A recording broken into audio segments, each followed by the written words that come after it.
So let's go through, it's not going to be a very brief overview, but it will be an overview that's, I'm not going to dive too deep into some things. Like for example, I'm not going to go too deep into rapport because we have a whole day on that tomorrow. But I'm going to go over the system behind the process that we go through when we meet someone for the first time. The process that we go through when we meet someone for the first time. And we go through this process regardless of whether or not we realize it. And I'm an options person, which means that I try to take concepts, procedures that already exist, and I try to make them not true, basically. I try to find some way to make it my own thing.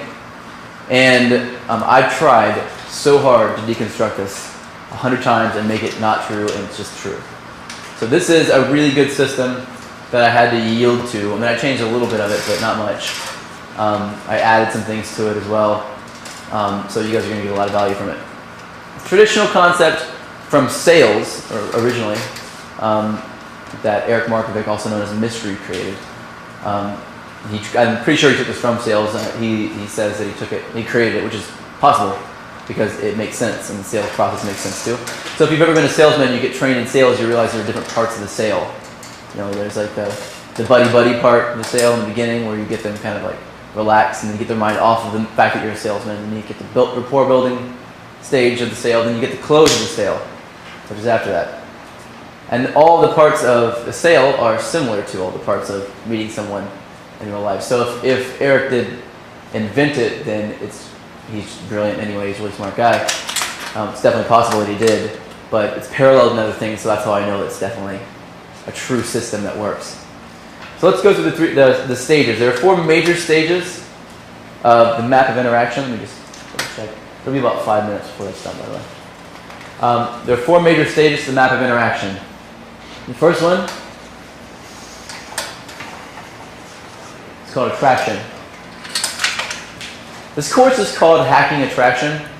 Really, it's bigger than that. It's not just about attraction. And whenever I look at naming my stuff, I have to realize that not everyone looks at it the same way I do. And so when we think of attraction, we typically think of attracting women in general, or being an attractive person in general, or attracting the positive things in our lives. Whatever that is, on a general sense, you can define that however you want. But here, attraction is going to mean something very, very specific. And I'll get into that in a minute. Second stage is rapport. There's a silent T on the end of that. Rapport.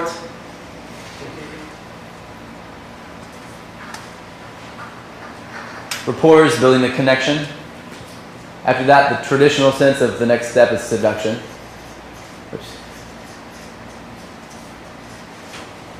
Seduction is, in my opinion, overdeveloped or overstudied to the point where people are making up concepts about seduction that really don't have any benefit to anybody at all, ever, except that it'll sell a product. So we're going to get into that, but it's going to be brief, and I'll tell you why, because it's very easily defined and very easy to understand. Again, we only have 2 sensors in the room, I think. Who were they again? Sensor types? That's my fault. 2 sensor types, 3 sensor types in the room? You and Joe? Just turn it off. Okay.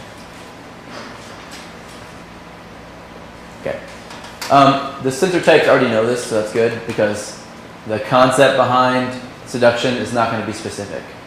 And the judges are probably going to be upset about this because there's not a structure that I create for it. And there's a reason why I could create a structure for seduction, but it's not really beneficial to do. It's like creating a structure that everyone has to follow for rapport. It's not very beneficial either, because you have to be yourself in order to be building rapport. But I do have a system for it, and I'll teach you guys that as well, but I'll get into that a little later. And the last stage is my contribution to this, that I figured was kind of worth mentioning.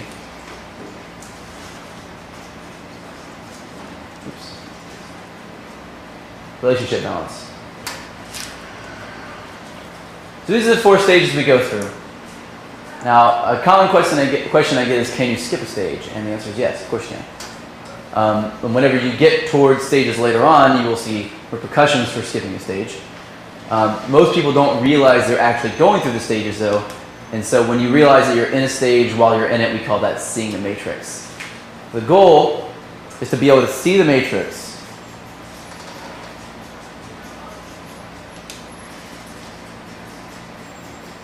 Seeing the matrix. That means that you realize you're in a stage while you're in it. Once you realize you're in the stage, the goal after that, and you can see the matrix, the goal after that is to forget the matrix. Don't worry about it anymore. But in the beginning, seeing the matrix is the goal. So you want to get completely immersed in it, understand what stages you're in while you're in that stage. That way you can begin to control it. If you can't control it, if you don't realize you're in it, you can't control it. It controls you. So let me break this down. Just make sure that we're not too far here. Break this down into separate pieces for you guys. Let's start with the stage of attraction.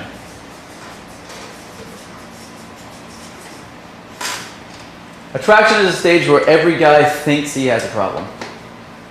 Pretty much every guy, unless he's super cocky, in which case he doesn't realize he has a problem. Attraction is the stage in which women become attentive to you. But what is attraction really? Attraction is really just this one thing, only this thing. Don't get confused with anything else. Attraction is curiosity. Okay, so this is a reframe. Just keep this in mind. If attraction is curiosity, can you be attracted to a guy? Yes, you can. I know that's weird, but anybody that's curious or anything that's curious to you, you are attracted to for one reason or another. Whenever you're attracted to a guy, we become friends sometimes. Whenever we are attracted to women, we want, yeah. I know. That's cool. You know? Not there's anything wrong with that. So when we're attracted to women, typically we want to pursue them romantically, and sometimes we don't want to, but we're still attracted to them. We're drawn toward them because we're curious about them.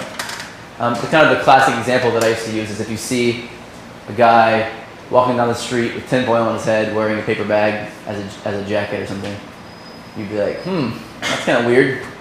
That dude's kind of crazy or something. If you think to yourself, I wonder what that dude's deal is, then you're attracted. But what we do in order to not be attracted to people and not be curious sometimes is we judge them. Judgers create or kill attraction for people sometimes. So instead of being curious about people, they tend to judge directly. I don't like this person, I like this person, pretty quickly. And the attraction dies when you judge someone. So you're not attracted to them anymore. So if you run into a judger, and the girl you're talking to is a judger, she's going to judge you pretty quickly, and then you're done. And then, that's why body language in the very beginning of an interaction is very, very important. So if you give off the powerful, dominant body language, then you can get that attraction in the beginning. Let me take a quick step out here. Let me see this. Yeah. Okay. Kevin, this is ready. I'll get it to you. Okay. You can just keep going with it, and then if you fill up, then I'll start deleting stuff. Okay. Attraction is curiosity. But there are different stages within attraction as well that we go through. You can't just be curious to someone. That's not really going to work. I mean, the intuitors in the room are going to go, yeah, I understand what you're saying. I just be a curious dude. Actually, the intuitors are also going to, this is really helpful. If you're, who's an N-type again? Intuitor? Raise your hand. Okay, most of the room. Great. So this is going to help you out a lot. This is a stage in which you are the boy part of your personality. The little boy, having a good time. Mel is really great at this. I love watching Mel do his thing. Because he built a lot of attraction, and he's got an internal frame, so he doesn't care. Oh, awesome. Yeah, which is great. And if you get the opportunity to go out, tonight we're going to go out, and Mel's going to be one of the guys going out with us. If you get an opportunity to see him talk to women, it's really fun to watch because he's just got... And if he gets rejected, like everyone gets rejected, and you can see his internal frame working, he just goes... A girl can be like, you're stupid, and he'll just be like, all right. And he'll find another one. Like, he just doesn't care. And if he says anything, it's not to get her attention or anything. It's just because he wants to keep talking. It's like it doesn't even, it just falls on the ground. Later on, he might be like, what's that on the ground? Doesn't even know what's happening. But you want to be the little boy part of your personality when you first meet women. This is very, very crucial. I'm an intuitor as well. This is how I would explain it. If I think about the concept of being a little boy in the beginning of an interaction, then I have complete freedom around what I'm doing as long as I work within those major guidelines, right? You still want to see the matrix though. You want to see the mini stages underneath attraction as well. I'm going to go over the stages right now. The first one, I had to rename because I just didn't like the word, really. And I'm an options person, so I had to make it mine. But the introduction, that's the first stage. Stage one. Eric called this opening. This can be called approach as well. You can call it whatever you want, same thing. But I describe it in a way that's a little bit different. It's more specific than just walking up and opening your mouth. Especially judgers. Everybody in general, but especially judgers, are going to make a decision about whether or not they're attracted to you in the first 3 seconds of seeing you. What do they base it on? If you're not opening your mouth, they just see you talking to someone else. They're basing it all on body language. All of it. So, the introduction is truly when you become what I call a blip on the radar. You exist for the first time ever to somebody. They didn't know you existed in the world, and now they know you exist. Who in this room, I know the guys who are new, who just came in here, I've never heard of me before. Raise your hand. You've never heard of me? Both you guys? So this is the first time I became a blip on the radar to you, right? In the first moments of seeing me though, I was a certain kind of blip, and then after I started teaching, I'm pretty sure I switched in your head. And the reason why that is because the context under which you saw me originally was what you judged on, which is normal. It's what we do. And now I have a lot higher perceived value because I have something to offer. And whenever I leave and I go eat lunch, it's like that value spills over into that time. But if you hadn't seen me teach yet and I went to lunch, you would be thinking of some other random dude. You know?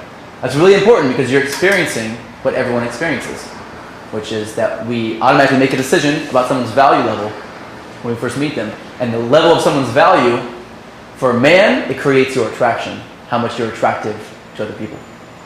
So you're experiencing what women experience, only you're thinking, is that guy cool or not, or is that guy worth my time or not, whatever it is that's going through your head. Women are thinking, is that guy attractive or not? Based on the exact same thing though. So you're experiencing really what they're going through. So when you become a blip on the radar, if they've heard of you before, you're already a blip on the radar. The bad thing really is that when people have heard of you through friends, and they make a decision based on who they think you are, because their friends tell them something about you, right? So then they have an expectation, and whenever you meet them, it's usually not. It's their friend's view of you, and they share that view, and they're expecting you to meet that view. That's usually not true. So that's bad. It's kind of hard. You can't really do anything about that except try to have a positive impact on everybody all the time, so that people are always saying good things about you that are accurate. But generally speaking, the thing you can control is how people see you for the very first time. So barring any kind of strange incident where they've seen you on TV, if you're on TV, or they've heard about you through a friend, or they heard you on the radio or something, or you were through an email and they connect that thing, or seen you on Facebook. So whatever those kind of interactions, whether you become a blip on the radar before you meet them for the first time, let's imagine you're in a high impact environment like a bar. If you are, then when they see you with their eyes visually, it's going to be probably the first time you become a blip on the radar. So if that's the case, then this is a very, very important stage. Because if you have weak body language, everything that you do after that, if all of it is powerful, if you're talking to a judger, they're not going to let you get out of that weak body language frame.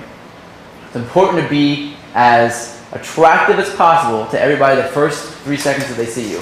That's why the first few crucial moments of going out for an evening are the first 5 to 10 seconds you walk in the bar. That decides whether or not you're going to have a good night. Those first 5 to 10 seconds. You know, if you walk in and you immediately start looking around, then everyone's going to think you're scoping everybody out. And for the rest of the night, they're going to have that feeling about you. And they're going to recognize it subconsciously because they're going to see patterns in your body language subconsciously. And it's going to evoke an emotion in them. They're not even going to question it or think about it at all. It's just going to be how it is. Second stage.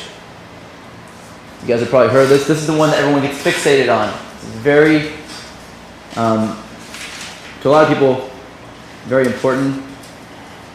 To me, not really that important. But every guy, for the most part, thinks that this is where their issue is. If you had asked a guy who knew about this stage, and he knew about the entire map of interaction where his problem was, he'd probably tell you demonstrating high value. I'm not good enough. I'm not good enough. She doesn't know how good I am. I'm not demonstrating that somehow. The reason why that guys fall into this trap, let me tell you what it is first. Demonstrating high value is where you show her that you are valuable. You show her that you're worth talking to, you're worth spending her time talking to, you have something you're going to add to her life. So you're going to show, not tell, very important, that you have high value. That you're a valuable person. Not monetarily, of course. That has nothing to do with money at all. But it's about your belief system again. You're going to show her your belief system. This usually requires some kind of interaction. Doesn't always though. And usually people will decide whether or not you have high value just by watching you talk to somebody else or interact with somebody else. So the introverts in the room, this is a very important stage for you. Because often you'll walk into a situation with a lot of people and you will sit there and not talk to anybody. Or you'll talk to your friend, which will be using introverted or weak body language. So what you want to do, if you're an introvert and you want to demonstrate high value, but you don't want to go talking to everybody all the time, you have one person you connect with, but you have a really heartfelt conversation with them. Like a really intense, happy, or whatever it is, you're just completely involved in that one person and you're not looking around. Introverts tend to look around a whole lot thinking they should be doing something, and they don't actually do anything. So then it shows that they have lower value. They're demonstrating low value. So if you're an introvert and you fall into that trap, you're not going to want to just walk straight out and start talking to people. So your natural drive is going to be to stand there, of course. And so if you're standing there, make sure you're interacting with somebody, and you are giving the people who look at you for the first time a reason to go, that guy's kind of interesting. Even though you're talking to another guy about something, and I've done this before too, when I'm feeling like I'm down and I don't really want to talk to anybody, but I still want to get up and like go like in big or like attract somebody. When I was especially when I was studying a whole lot and I was single, I would do this, and I would start talking to people that were around me, like someone that I came with, and I'd be talking about, hey, it's really, and I'd be really expressive in my face, because that's really all that matters. Hey, it's really great that we're here, and I'm just talking to you right now because I want people, when they look at me, I don't want them to think that I'm just standing around doing nothing, you know? And my friend knows what I'm doing, and everyone's looking at me doing this, and every time I do that in the beginning, if I'm feeling introverted, I end up being able to succeed in talking to women for the first time a lot easier. I get accepted a lot more, because people go, that guy looks like he's worth talking to, because I'm having a very expressive conversation.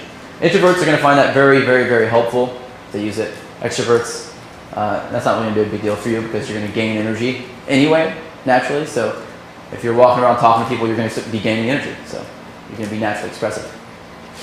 The final stage is a stage called, this is straight from sales, qualifying.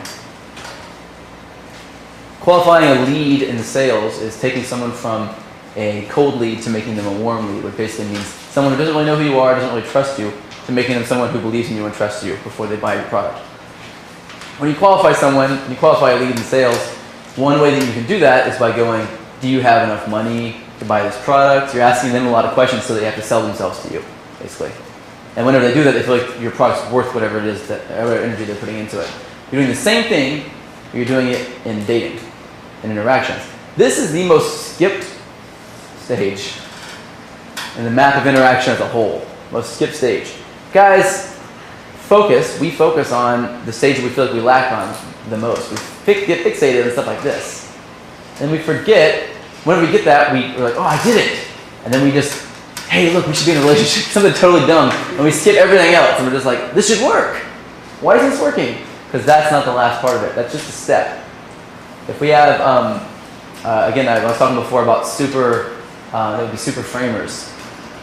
Super framers are going to have to understand that they really need to focus on getting past this stage. It's a really good stage to focus on getting past, or focus on doing this thing next, and then the next step, and then the next step, and getting one step further, and one step further, and one step further in the map of interaction.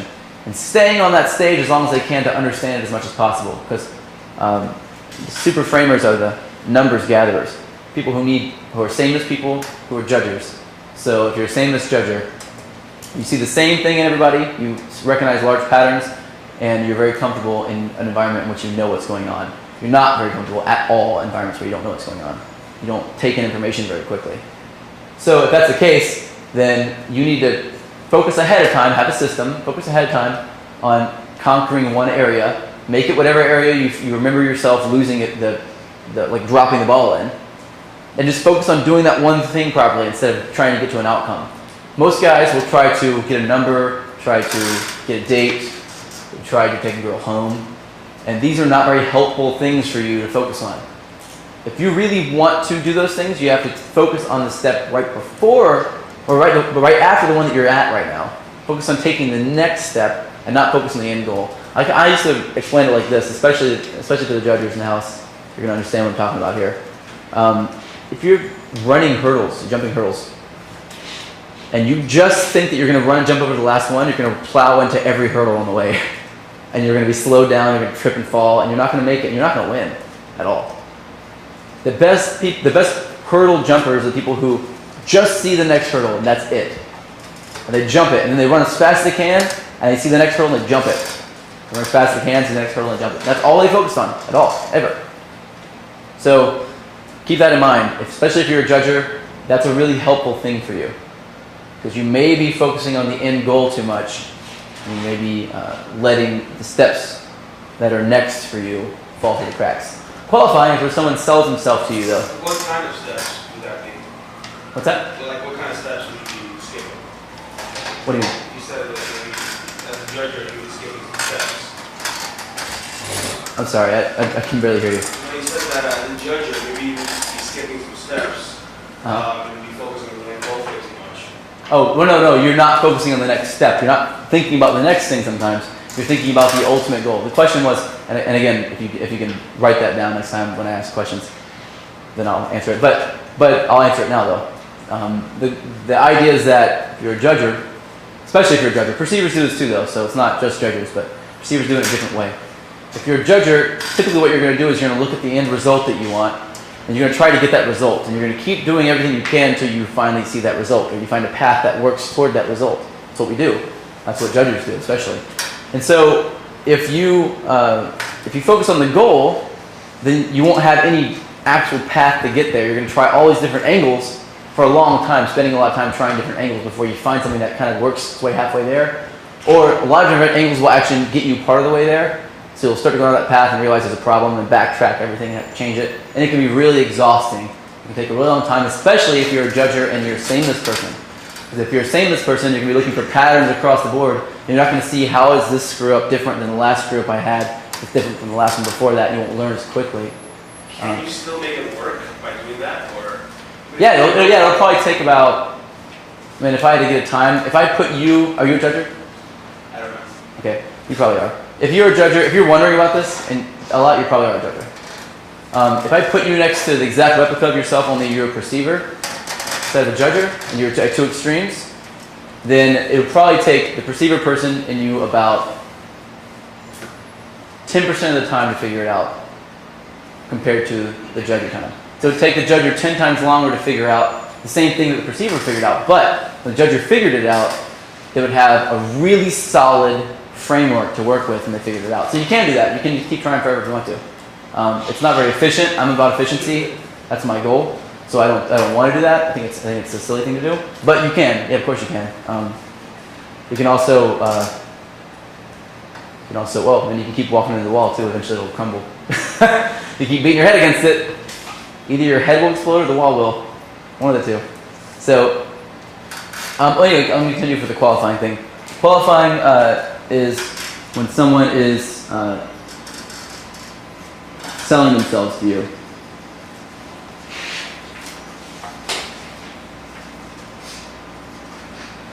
This is one that I recommend you have a technique ahead of time for.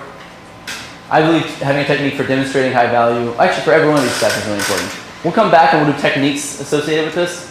Matt, can I get you to kind of remind me of that? To go over the techniques? Because I know that that's your strong suit there. So just remind me to go over the techniques later. I'm going to go through the broad strokes and I'm going to get back and zoom in on each little piece in a minute. Okay, so Attraction. Attraction, once you get past the introduction, the demonstrating high value, and the qualifying, you are now no longer in the stage of attraction. You're no longer in the stage of attraction. The goal of all of this is to create enough curiosity to push you into the stage of rapport. To push you into the stage of rapport. You basically want to have so much water filling up your cup that the overflow is enough to get you another cup, basically. Fill up another cup. The overflow is enough to get you all the way into rapport. Because rapport is like a really difficult transition sometimes. To go from the little boy and you having a good time to the person you have to be in rapport. And that person, right, rapport here.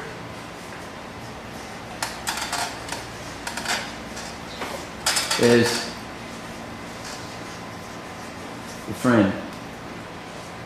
The friend. Not the boyfriend. Not the man friend. The friend. You don't have a sexual interest yet. Even if you do, you don't want to show that yet at this point. You don't want to hide it either, obviously. But you don't want to fixate on it. You don't want to fixate on it. You don't want to push it yet. The goal for the stage of rapport is to transfer, this is really important,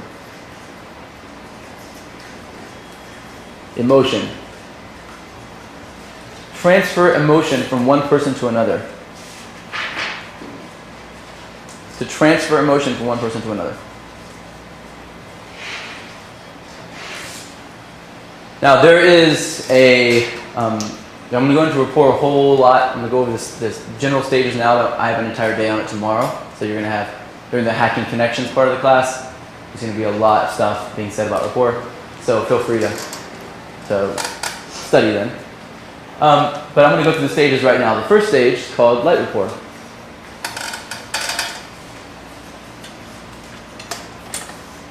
Light rapport. Light rapport is a stage during which you're feeling each other out, basically. And you're starting to gather potential connectors. You're searching for, sorry, I'm going to put that there. That's important. That differentiates this one from the next one.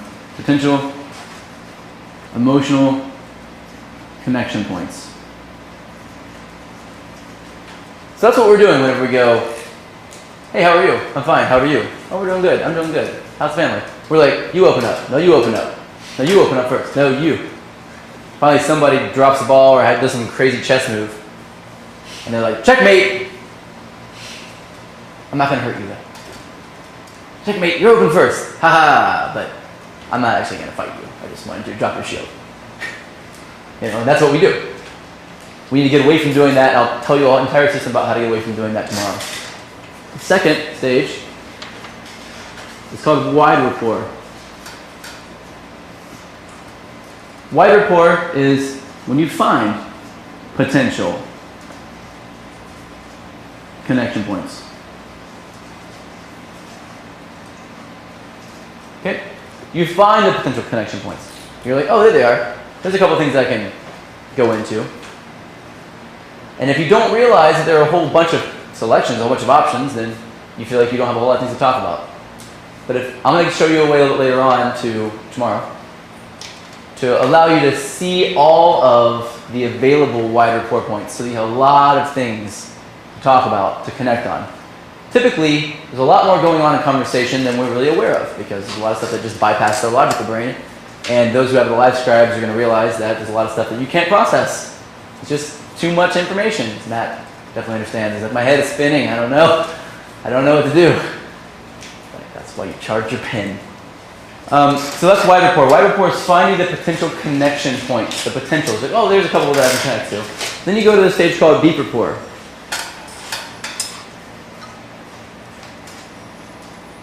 Deep rapport typically in the past was the last stage, but in my model it's not the last stage. There's another stage that's noteworthy enough to make its own appearance after this. I'll name that in a moment. It's only noteworthy because so many guys don't do it, really. That's why it's noteworthy.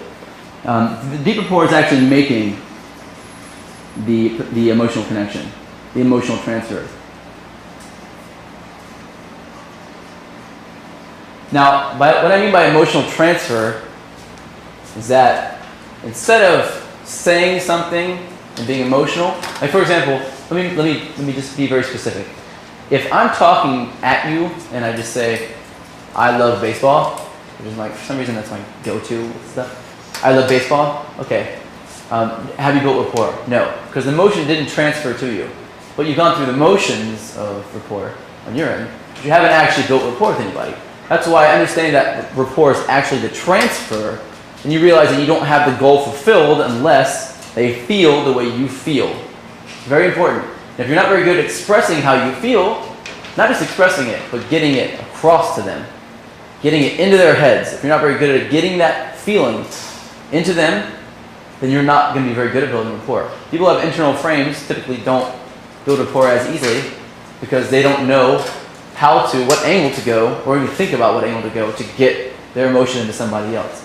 They just kind of shotgun method things. Hope I get you.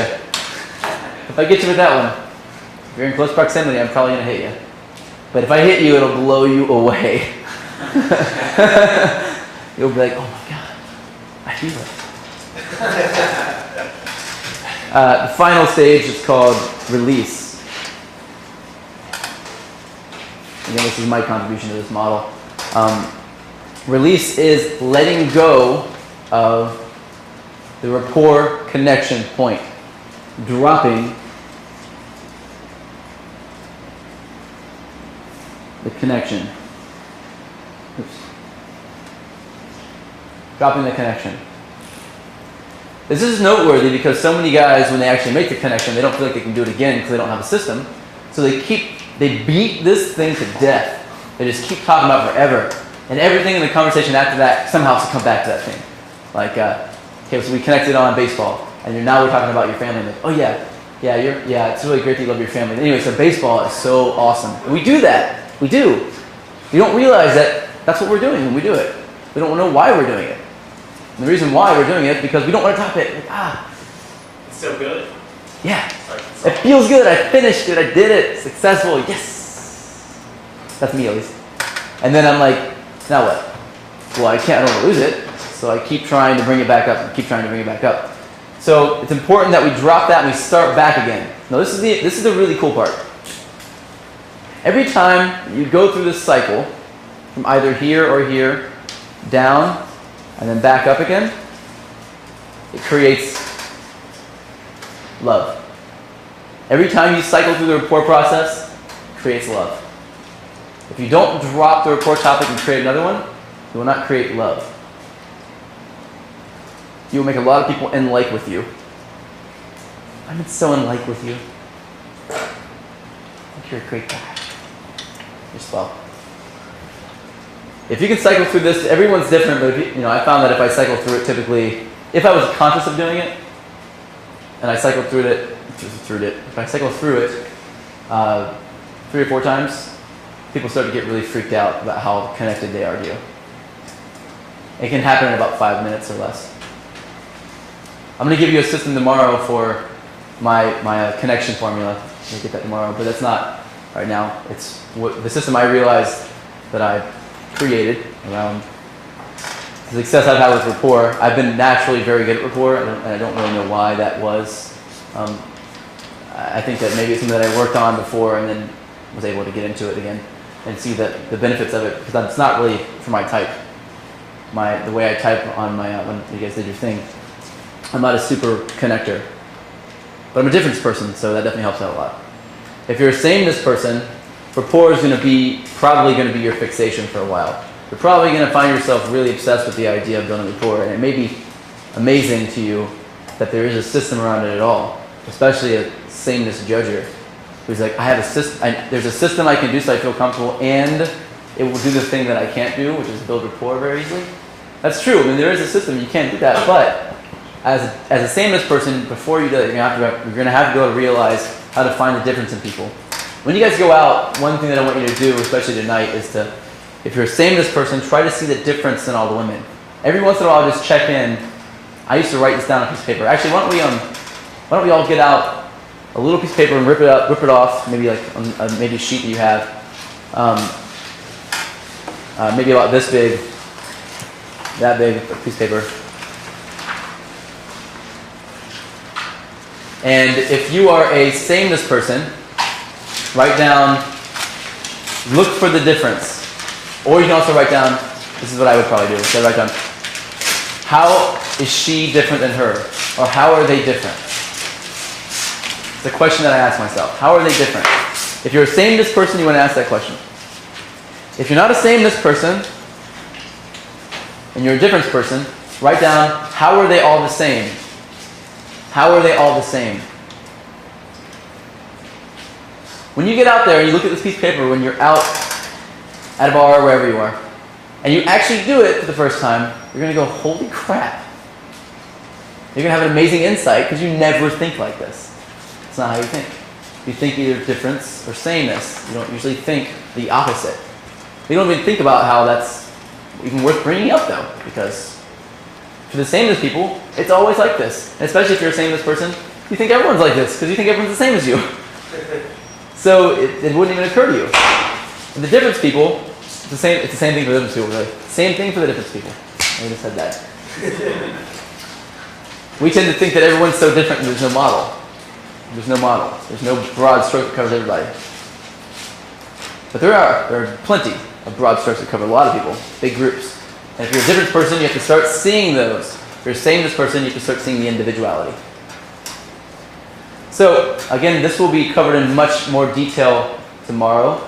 And the techniques behind this will be talked about tomorrow. So, I probably won't get too much into this today.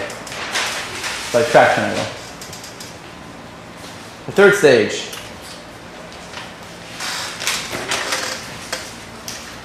Is called seduction. Seduction. Maybe you've heard of it.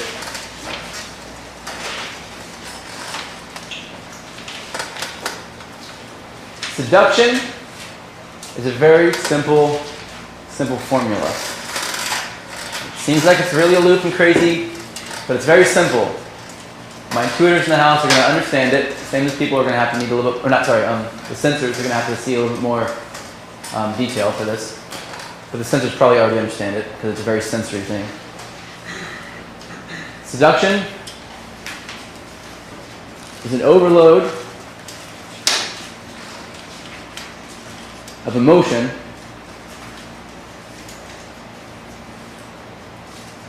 coupled with sexual attraction. An overload of emotion coupled with sexual attraction. An overload of emotion coupled with sexual attraction. Now, whenever we get back to the technique part of this, I'm going to show you. Well, actually, no, I'll show you the concept now. It's fine. This is how I usually describe it. There are two parts of your brain. There are lots of parts of your brain, but let's just take it in two different categories. Let's take your logical and your emotional brain. Your logical and your emotional brain. I usually draw it like this. I draw one bar, and then a tall bar, and I'll do the same thing over here. Tall bar.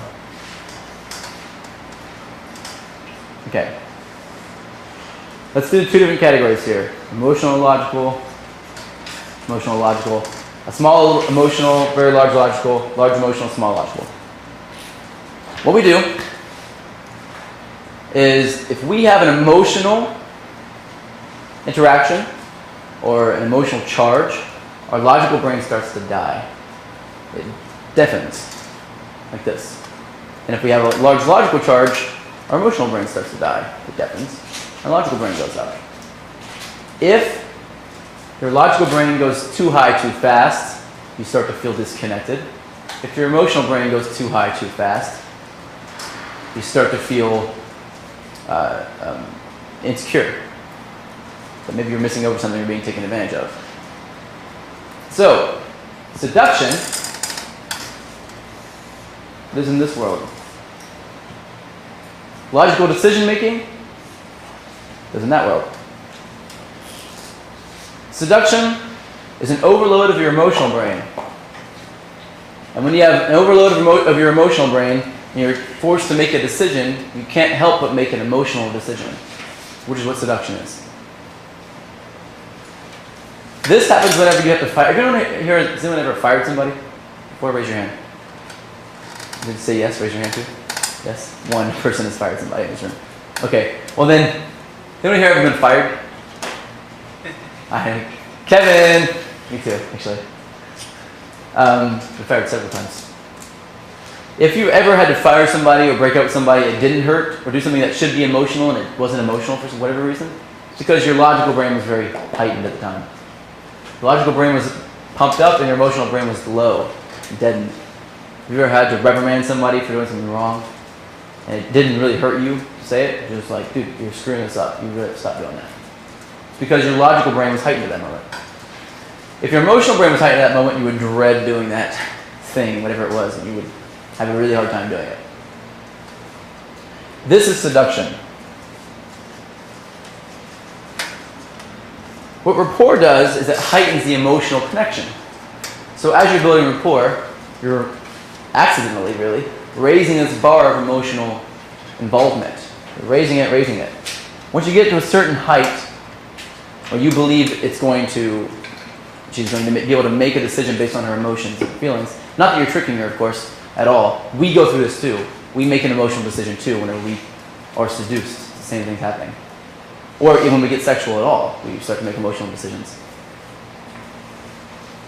So, when your emotional brain gets heightened, your logical brain's dropped, and you make an emotional decision, if it's sexual in nature, you've been seduced. If it's not sexual in nature, usually you make a purchase you wish you didn't make. You have buyer's remorse. Why did I get this? Or I finally have this. Whichever one. So that's all that seduction is. There are techniques to do this, of course, to build the emotional attraction and then build the emotional brain and kill the logical brain. You don't want to get into those, in my opinion. I think they're kind of sneaky and creepy. In the beginning of trying to do it, you're going to set off that alarm in a lot of women, that he's a creepy guy alarm. There's a more efficient way of going about this. There's a more efficient way of understanding what seduction really is and how to make it work for you. So we'll go over that as well. The final stage is relationship balance.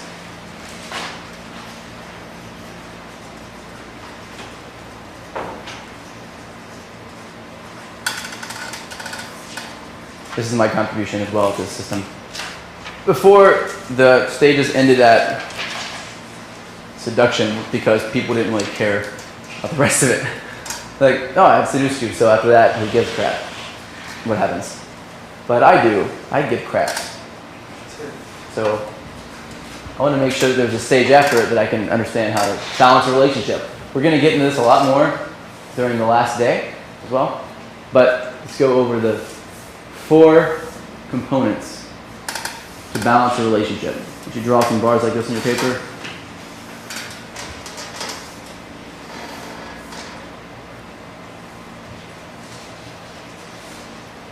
I should do plus and minus on either side.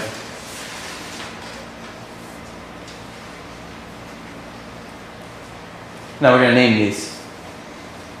The 4 different areas of relationship balance are value, neediness, power, and compliance. These have weird names, but I'll explain them in a moment. The value bar is the amount of value you have outside of the relationship, not within the relationship. Outside of the relationship. How many people need to go through you on a daily basis in order to live their lives and be valuable themselves? How many people need you? How many people look up to you? These are all will contribute to how much value you have. The more people who need you in life outside the relationship, the higher your value is outside the relationship. Neediness, often considered to be a bad word. It is a bad word for attraction. Oh, by the way, I just realized that in seduction, the intuitors in the house are probably wondering about this. You are finally the man. The man personality type. So before you were the boy, then you were a friend, and then at the end, during seduction, you are a man. You are like powerful and strong. All the traits that you think of I'm going to be a man. Those are things that you are when you're in the seduction stage. That starts in rapport, so it's important that you know that. We'll talk about that tomorrow. Neediness is how much you are invested in the relationship. How much you're invested in the relationship. How much you are invested in the relationship. Also, how much they're invested in the relationship. That's what creates neediness.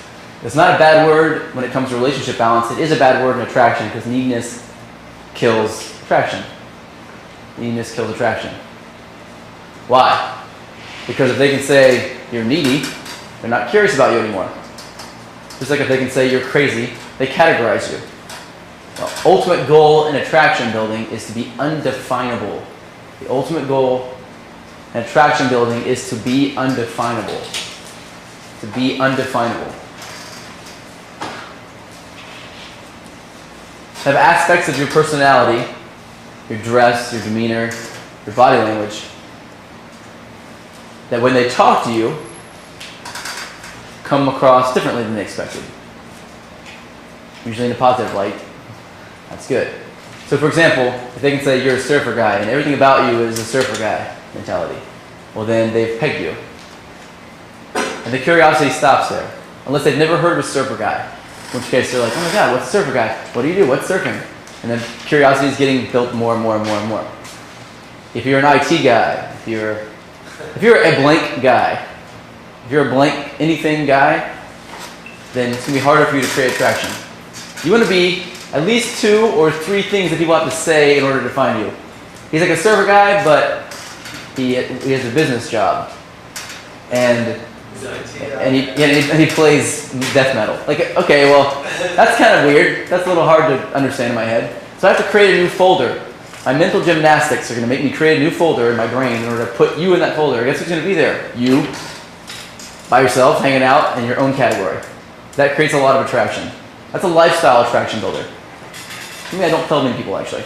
It's a good one. That's been my long-term strategy when right before I knew that all this stuff existed, is to be undefinable. And it works really well. It'll get you results. That's one of the reasons why you want to have something. That's the concept behind having something on the way you dress that allows for like, he's this thing except that one part of him is kind of like a totally different personality thrown in there. So they start going, what's this guy's deal? Because if they can place you, then they're not curious anymore. If they're not curious anymore, they're not attracted. The neediness does kill attraction, but in a relationship, it's necessary. In a relationship, it is necessary. It's how much you are invested in a relationship. Power. Power is the amount of leadership you have over the relationship. Or how much they have over the relationship as well. Power is leadership. It's not about being domineering at all. Or even dominant. It's just a matter of who makes most of the decisions. The logical decisions in the relationship. It's you or her. Logical. That's very important. Logical decisions. And the final is compliance. Compliance is whether or not their priorities are above yours or yours are above theirs. It's priorities. Do I value your priorities above mine, or do I value mine above yours? And what do you value? Do you value mine above yours or yours above mine? That's important. If you have a lot of compliance in a relationship, if you do on your side, that means that they do a lot of things for you. They stop what they're doing and they do things for you. If you don't have a whole lot of compliance, you don't get a lot of compliance, then they don't do very many things for you. You probably do a lot of things for them. So, when it comes down to, and I'm going to go into some more detail later on as well, but when it comes down to profiling your relationship, what we do is we take a snapshot of somebody after we get through the seduction phase and we've kind of cleared our heads. Sometimes we take a snapshot and we realize, I don't even like this person. I don't know why I even hooked up with them in the first place. Because it was an emotional decision at the time. Whenever you take a snapshot, what you're doing is you're figuring out where on the scale, subconsciously figuring out where on the scale they are. If they have a lot of value outside the relationship, they might be right there. If they seem very needy to you, like they're very invested in a relationship, they might be right here. Let's just say they're right there. Yeah. If they don't have a whole lot of power or leadership, they don't want to make decisions in a relationship, they may be right here. and they value their own priorities above yours a lot because they just met you, they might be right here, right? They're not willing to call things off that they already had planned in order to hang out with you, stuff like that. Then they have a lot of compliance already from you. So, then you're going to place yourself in this relationship scale as well. You're going to place yourself on here. Where are you? How much value outside of the relationship do you have? Okay, let's say that I have this much. I'll do myself for you guys. How needy am I in a relationship? Maybe even a little bit more over. How much power do I have in the relationship? How much leadership? Very much. And how much compliance do I have in the relationship? Probably about that. Not as much. This isn't anybody in particular. This is just a fictitious person right now. So what we do is we start putting ourselves on the scale and them on the scale, and we go, do I like that? Is that what I want? If you had to map out your ideal woman, where would she be on this scale? Where would she be on every single level of the scale? Why don't we do that real quick? Get a new piece of paper. I'll leave this here so you guys can see it. And draw out the bars again.